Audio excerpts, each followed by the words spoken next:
Hello, my dear friends. How are you doing? Hope you are having an amazing day and not having to deal with drama. Ready for new stories I have for you today? Let's go to the first one.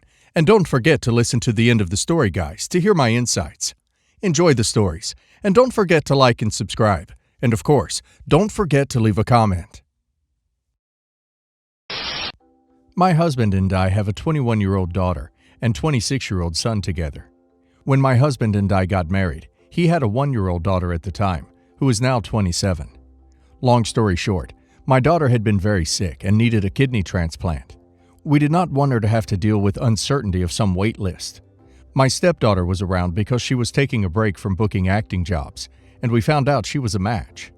After seeing how her half-sister could barely stand up, my stepdaughter said, against her mother's objections, that she'd do it.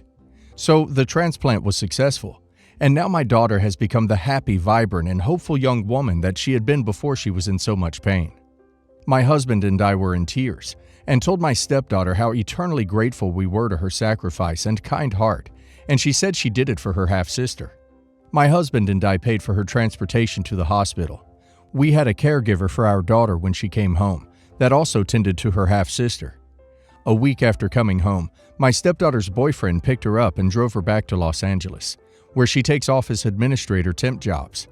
This was a couple months ago, and now she's calling my husband and I up, saying that she's on the brink of being fired from the temp agency she belongs to because she can't go to work. She says when she got back to LA, she's been feeling pain, numbness, and stomach problems. She says the doctor said they are worried about her blood pressure. She asked that we work out something with her that ties her over until she could work like she could before this donation. I reminded my stepdaughter that she was made aware during the process that the donor is responsible for her own lost wages and travel expenses, but we decided to go outside what was legally required of us and paid for her transportation to the hospital, and would have paid for her transportation back if her boyfriend didn't want to pick her up. We were on speaker, and my husband said that acting jobs have been drying up anyway, and asked what she would have rationalized for asking us for money had she not donated the kidney, which she said was out of a genuine concern for her sister. We both told her that we would not be giving her any financial support. Now my husband's ex, who is unemployed, is calling us clinical and cold. My daughter is also mad and offered to let us cut off her allowance for her half-sister. I told her this was our decision, and we wanted her to keep her allowance and to focus on getting back to college. Am I the a-hole? You're the a-hole. So your 21-year-old adult daughter, who you describe happy, vibrant, and hopeful, gets an allowance from you, despite being a grown adult woman. And your 27-year-old stepdaughter who saved your daughter's life can go duck herself, right? She's having long-term complications as a direct result of saving your daughter's life. Your daughter thinks you should offer stepdaughter support, and your attitude is still duck her. Jesus, you're an a-hole. You're the a-hole. Yes, the donor would be responsible if it wasn't your husband's daughter. This is his child who generously donated her kidney, has seemingly paid her own way for many years, and is now suffering from complications from her gift. And all you were concerned about is what was legally required, based on donation. You are clinical and cold to this child, while still giving a 21-year-old an allowance. Is she not capable of getting a job? You're the a-hole. Your stepdaughter put her life and health at risk in order to save your daughter's life, and you're not willing to provide her with any financial support until she fully recovers? Sure, you're not legally responsible, but morally, how do you justify not helping her out? I, 33 female, have 4 siblings. H, male 35, G, 30 female, L, 26 female, and Maggie, 39 female. This story concerns myself and Maggie. Maggie is our mother's daughter from a previous relationship. Basically, Mom and John were in a relationship for 2 years and had Maggie before the relationship ended. We all lived in the same city for a while, and when we did, Maggie went between our mom's home and her dad's home, but lived primarily with her dad. Occasionally, Mom's career had us moving to some really cool places, and other than 3 places, Maggie went with us. When we were finally back in New York, our mom and dad decided to buy a house in Connecticut, and we moved up there. Maggie stayed in New York with her dad. Then we moved to Los Angeles, and Maggie stayed in New York with her dad. For a long time, we only saw Maggie on weekends and holidays. All of our other siblings are pretty close to Maggie, but she and I have always had a hard time getting along. The thing about Maggie is that everything she does, she has major success. She's gorgeous. She's an actual genius. She's funny. Maggie was a child prodigy who skipped 3 grades and graduated from high school at 15 years old. Then went to 2 major universities and got a doctorate at a young age. And met her husband and got married and had twins at a young age, all while managing a successful career. Maggie is like King Midas. Everything she touches turns to gold. She's been incredibly fortunate in her life. She's been married for a long time, and they still act like newlyweds. Meanwhile, I've been through several relationships before meeting my new husband, and my career is steady but still hasn't taken off. I guess you could say I'm a little jealous of Maggie. My husband and I had a small wedding at my parents' home. We invited only immediate family and some very close friends. My husband and my brothers are good friends, and my brother was a groomsman. I asked my 2 younger sisters and my best friend to be my bridesmaids. I didn't ask Maggie. Maggie helped with wedding planning, and she never let on that she was hurt by my decision. At the wedding, I overheard one of my dad's relatives ask Maggie why she wasn't in the wedding, and Maggie answered very graciously that she thought she would be more helpful in a planning role. My mom told me a couple days ago that Maggie confided in her that she was very hurt that I excluded her from the wedding. She said Maggie has never understood why I don't like her. I will admit that Maggie tried to be my friend for a long time, but I've just never felt much of a connection to her. I told Mom I never meant to hurt Maggie, but I wasn't going to have someone I wasn't close to in my wedding party. Maggie hasn't spoken to me about any of this, but my mom and dad have both told me I could have used the wedding to bridge the gap between my sister and myself, and all I've served to do is further the gap. Was I in the wrong here? Edit. My mother and father didn't outright call me an a-hole, but the way my mother told me that my sister was hurt and thinks I don't like her made it very clear that Mom thinks I'm one. Mom says having our other sisters and our brother in the wedding, but excluding one sibling, was cold and rude and unfeeling. She said it was even worse that I had someone who isn't related to us in the wedding, and it was sort of glaring that Maggie was excluded. Apparently, several relatives have asked Mom and Dad about it. I'm going with you're the a-hole, not necessarily for not having Maggie be a bridesmaid, but rather for these 6 words of attempted self-deception. I never meant to hurt Maggie. That being said, the fact that you took advantage of Maggie's helpfulness in planning the wedding, but didn't acknowledge her efforts by making her part of your bridal party, when your other 2 sisters and a non-related friend were, is, well, not a good look. Anyway, you not wanting to hurt Maggie, I don't believe you. I believe this was a way for you to subtly hurt Maggie, and that you succeeded in hurting her, and now you refuse to own up to the actions you took and the results therefrom. Perhaps it rubbed you the wrong way how graciously Maggie handled her upset at your wedding. Perhaps you were on some level gratified to hear from your mother that Maggie was indeed upset. Perhaps not. In any event, I think you're fooling yourself to say it wasn't your intention. I also feel like Mom is an a-hole, and maybe the biggest one here, for betraying Maggie's confidence. Unless, of course, Maggie greenlit Mom telling you. But my read is, Maggie didn't want you to know she was upset, and she was just venting to her mom. If that's the case, Mom is also the a-hole for stirring the pot. You're the a-hole. You felt close enough to get her to help in planning the wedding, but not close enough to let her stand near you in a matching dress with your other sisters?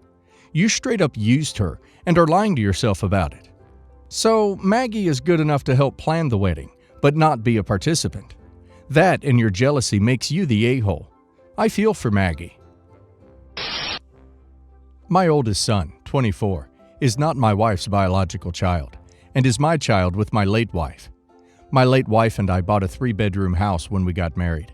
When I remarried, my current wife moved into this house with me, but I never put her name on the deed. The house was only in my name. My wife and I ended up having several children and needing to move into a bigger house. When we bought our new home, she wanted me to sell the old one. I said no, that this home was something my late wife and I purchased with the hope of one day passing it on to our son. I would make it a rental property instead. That was one of the biggest fights we ever had. She insisted we compromise, but I refused to do so. When my son graduated from college, I put his name on the deed to the house with mine, which was another fight, but I felt he was the appropriate inheritor to his mother's share. I didn't share any of the rental income with him though, as I was still paying all the taxes and insurance. At this point, the mortgage was paid off. I net over $2,000 a month from this house, which goes into the household budget. My son just got engaged and wants to move into the house after he marries his fiancée. He suggested he pay half rent and eventually buy out my share of the house. I told my son I agreed to his plan of saving up to buy out my share, but instead of paying rent, he should just take over the taxes and insurance. We agreed to this. My wife is livid and says I am a massive a-hole for dramatically decreasing our household income without consulting her. She likened my decision to financial aggression. I suggested we downsize to a smaller house now that our oldest 2 kids are leaving the nest, and we can rent out the larger one and be in the same situation as before, owning 2 homes and getting rental income from one. She called me a selfish jerk and won't speak to me now. Am I the a-hole? Not the a-hole. Your son's name is on the title. You have zero right to charge him any form of rent. He is an equal owner to you at this point. His paying the taxes and insurance is reasonable since he is using the home as a primary residence. But he is an actual owner, and thus has an equal right to use of the property. Frankly, he should have been getting half of the rental income as soon as his name was on the property.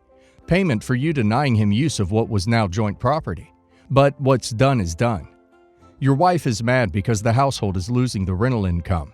But honestly, tough crap. It sure as hell isn't financial aggression. And I suspect she's just angry because you dared to give a crap about your son when he's not one of her children. Not the a-hole, your wife is. She's trying to seize property from your son, even though he is the rightful inheritor. She wouldn't do this if it were her biological child. Needless to say, your wife doesn't care for him.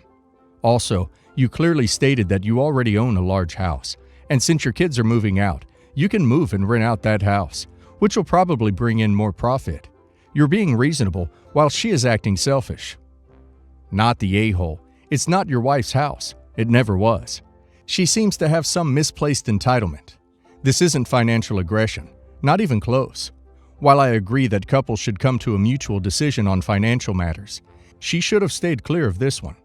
All of your reasoning for doing what you did was right and just. If anyone is being aggressive, it's her. You can tell her that silence is an aggressive form of manipulation. She sounds incredibly selfish, to be honest. I, 28 male, dated my wife, 26 female, for 3 years before we got married, a year and a half ago. I'm a white guy, and she's an Indian who moved to the States for college and settled with a job here. She made it clear to me sometime in our relationship that her family was not going to approve of her marrying outside of her religion, caste, and race, but we both decided to go for it regardless.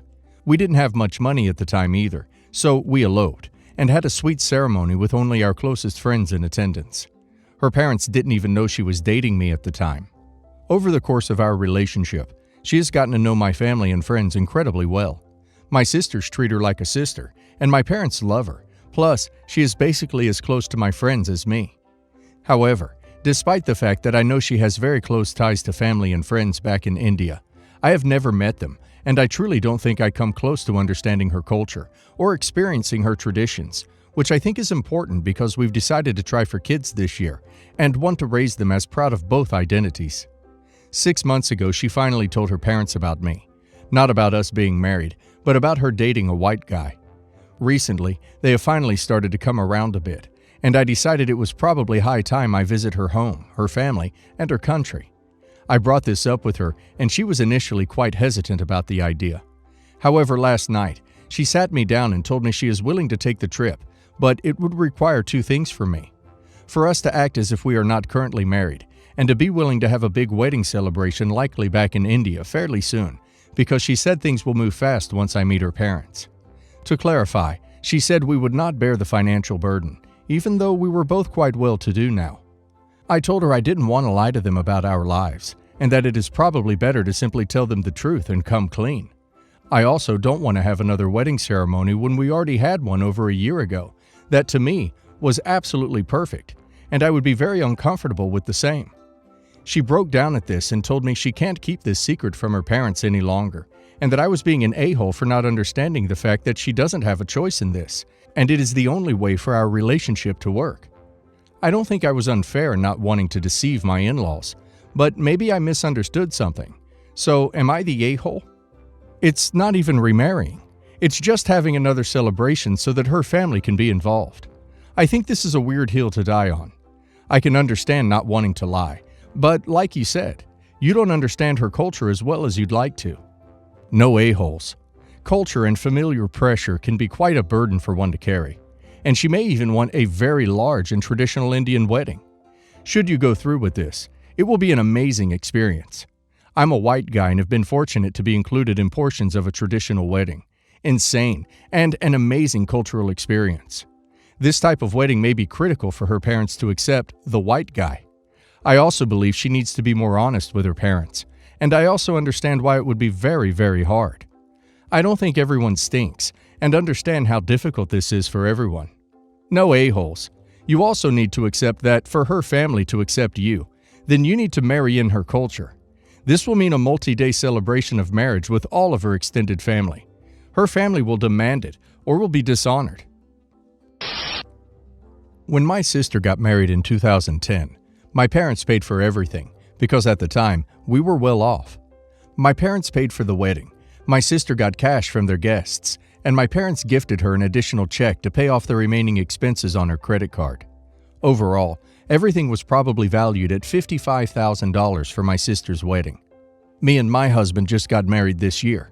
It took us about 4 years to save up and pay for our own $32,000 wedding. We had a wedding at my parents' house and received a lot of gifts in cash from our friends and family. When it was all over, my parents only gifted me half the amount of cash that they gifted my sister and her husband. I asked them why and tried negotiating with them to make it equal, but they said there's not much more they could do because they aren't in the same position today as they were back then. I feel slighted because I'm the independent child that constantly does as she is supposed to.